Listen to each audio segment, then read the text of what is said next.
Welcome everyone, grab a coffee because today I'm going to tell you about 3 German car engines that you should avoid at all costs, okay? And I'm going to cover 2 BMW engines and 1 Volkswagen Audi engine. So let's get started. Firstly, BMW, right? Before I get into it, one of the critical things you need to know about BMW is avoid their 8-cylinder and 10-cylinder motors, right? If you learn nothing else from this video, just remember BMW, avoid the 8 and 10 cylinders. Remember, BMW's major business is their straight 6 motor. It's what they're known for. Now, they also make good 4 cylinders and they also make bad 4 cylinders, right? But that's a topic for a different video. Avoid their 8 and 10 cylinder motors. Another thing with all of these German cars probably that you should understand is the newer the better, right? A lot of people chase BMW, Audi, Mercedes, especially for Mercedes, they'll chase cars that are, more than 20 years old.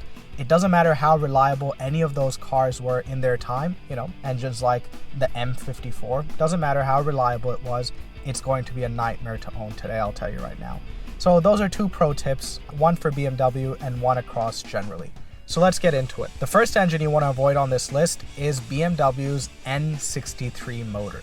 Now this motor has been through various iterations. It came out in 2008. Effectively, you want to avoid pretty much all generations of this motor, right? But more importantly, please avoid the first and second generation of this engine. The first generation of this engine ran from about 2008 to 2012, right? That was the first generation. Then they did a technical update. Then they came out with more technical updates. As a freebie, please also avoid the S63. Now BMW's S motors are based on their N motors, but BMW's M level models get them, right? Performance models.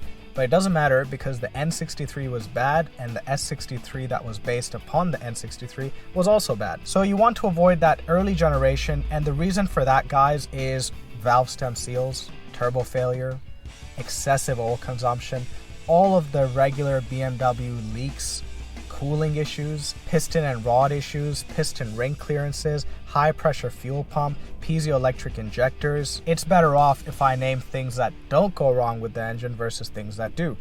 Now, BMW used the hot V design, right? And this is when you take a V8 and you put a turbo and the exhaust manifolds in the middle of that engine, the hottest part of the engine. Now, this helps with efficiency, better spool up time, but you pack a lot of heat in the middle of that engine, and BMW, being BMW, couldn't help themselves and they put a bunch of plastic there as well. Now, all of this heat, all of this plastic mixes together and it's just a catastrophe for that engine. Now, a lot of people will say that the newer BMWs using this engine are better, and guys, to be honest, they have been pretty good because this engine, when it did come out, it couldn't even make it past the warranty period, right? There were lawsuits against BMW. BMW had to actually put out a customer plan, right, where they extended the warranty of the engine because they were failing so regularly. So, they were forced to put that out, and it didn't come out in every region. And the later generations are, in fact, very well improved. I consider them very good under warranty, but as always, guys, please avoid them outside of warranty. And even now, even today, if you look at the tuning scene or the modding scene, these engines make more power out of the box, right? But you don't see anyone tuning these engines, right? And they're usually reserved for BMW's higher level models. The 1, 2, 3, 4 series don't get these engines. Today, you'll find this engine in the BMW 8 series. You'll find it in some of their SUVs.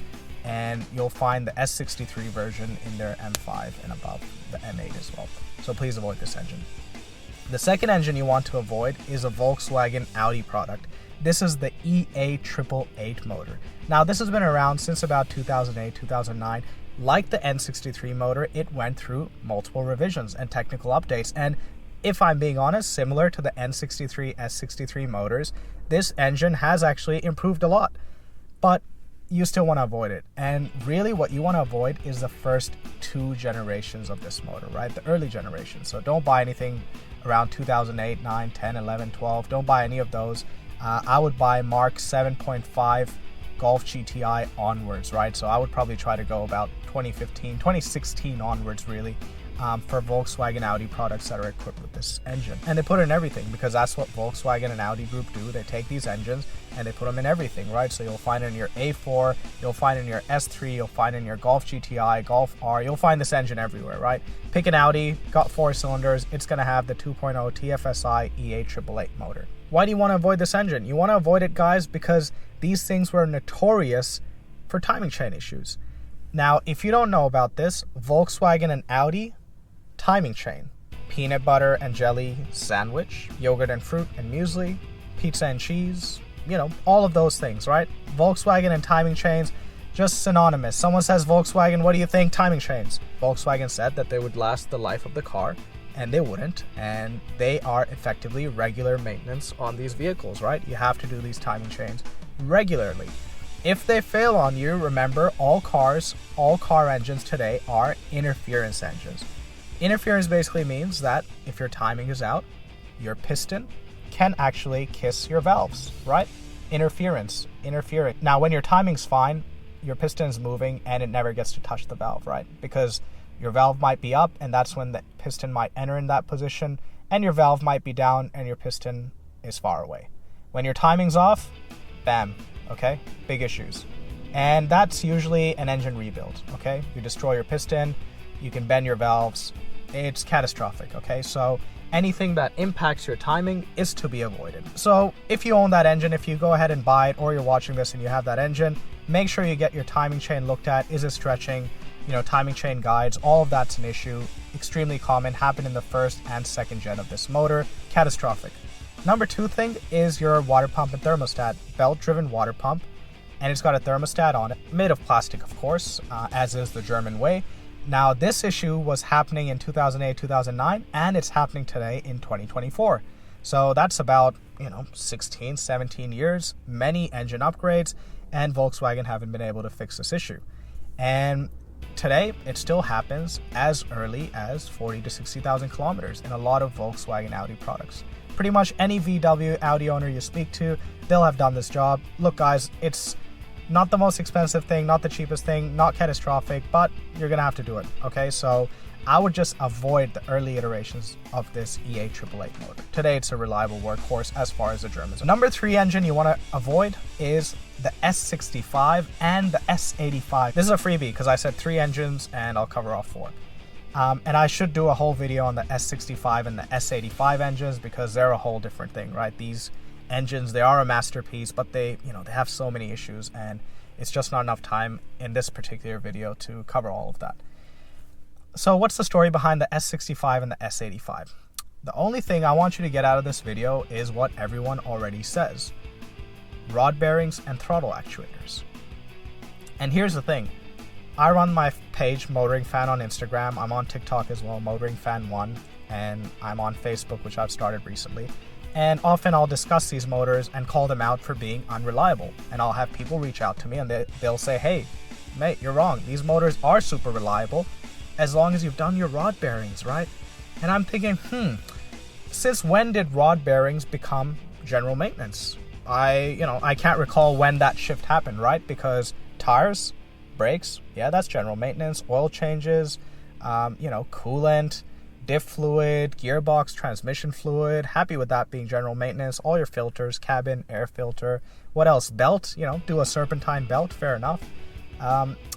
Timing chain, timing belt, I don't count that as regular maintenance, but okay, yeah, maybe do that as well. But when did rebuilding the bottom end of your motor become regular maintenance? Because I didn't get the memo, right? And it shouldn't be regular maintenance, because that is, I think, dishonesty, right? When someone says these engines are reliable, just make sure you do your rod bearings, that's contradictory. So guys, with these engines, BMW effectively had defective rod bearings, and they fixed it in later S65 motors, though the clearances are still pretty tight. And basically what happens is you spin a bearing. Now, rod bearings are effectively the contact point between your rods and your crankshaft.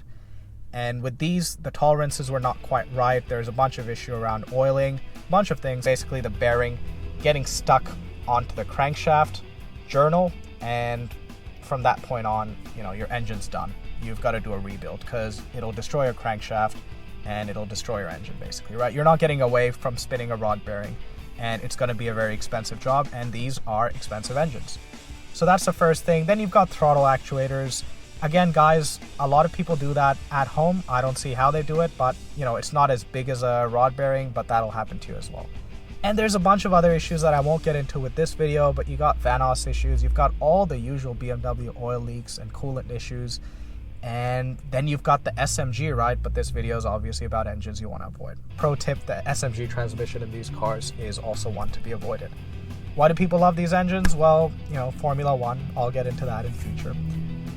So as a recap, guys, please avoid BMW's N63, S63 engines. Please avoid Volkswagen's EA888 early generation motors, and please avoid the S65 and S85 motors. The S85 is the V10, which is similar to the S65, basically the same engine with 2 extra cylinders. The S65 is a bit more reliable, but they suffer from similar issues across the years.